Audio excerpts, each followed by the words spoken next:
Hi friends, welcome back to Madurai lifestyle. இன்றைக்கி நம்ம restaurant டேஸ்ட்டில் சூப்பரான ட்ராகன் சிக்கன் தான் வீட்டில் எப்படி பண்ணலான்னு பார்க்க போகிறோம். வாங்க எப்படி பண்ணலான்னு பார்த்துடலாம். 1/4 கிலோ சிக்கனை இந்த மாதிரி பீசஸாக கட் பண்ணிக்கோங்க. இது கூடவே நம்ம 3 டேபிள் ஸ்பூன் மைதா, 3 டேபிள் ஸ்பூன் கார்ன்ஃப்ளவர் சேர்த்துக்கலாம்.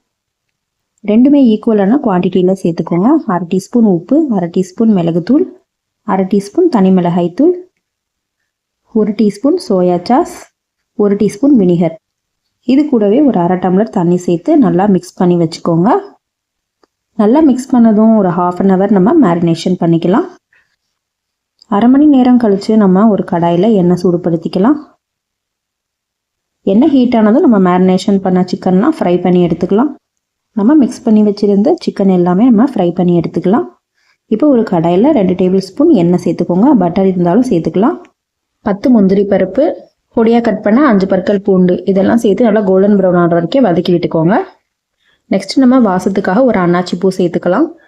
மீடியம் சைஸில் இருக்கிற ஒரு பெரிய வெங்காயம் கட் பண்ணி சேர்த்துக்கோங்க. 2 வத்தல், உள்ள விதைகள் எதுவும் இல்லாமல் கட் பண்ணி சேர்த்துக்கோங்க. கொஞ்சமாக கொத்தமல்லி இலை சேர்த்துக்கலாம். 1 டீஸ்பூன் இஞ்சி பூண்டு பேஸ்ட் சேர்த்து நல்லா வதக்கி விட்டுக்கோங்க. ஃப்ளேவர் இன்னும் சூப்பராக இருக்கிறதுக்கு கேப்சிகம் இருந்தால் சேர்த்துக்கோங்க. நெக்ஸ்ட் நம்ம 1 கப் வாட்டர் எடுத்து இது கூட சேர்த்துக்கலாம். நல்லா கலந்து விட்டதும் 1 teaspoon soya sauce, 1 teaspoon tomato sauce, 1 teaspoon தேன் சேர்த்துக்கலாம். தேன் இல்லாதவங்க இதுக்கு பதிலாக சுகர் சேர்த்துக்கோங்க. 1/2 டீஸ்பூன் பெப்பர், கொஞ்சமாக உப்பு. நல்லா கலந்து விட்டுட்டு 1 நிமிஷம் கழித்து நம்ம ஃப்ரை பண்ணி வச்சுருந்த சிக்கனை இது கூட சேர்த்துக்கலாம். இந்த ரெசிபி கூட நான் தேன் சேர்த்துக்கனால நல்லா டெலிசியஸான டேஸ்ட்டில் இருக்கும். ஸ்வீட்டாக வேண்டாம் காரமாக வேணுன்றவங்க நீங்கள் தேனை ஸ்கிப் பண்ணிக்கலாம். ஃபைனலாக நம்ம ஒரு ட்ரையான பேனில் 1 டீஸ்பூன் எள்ளு சேர்த்துக்கலாம். வெள்ளை எள்ளு தான் இதுக்கு சேர்க்கணும்.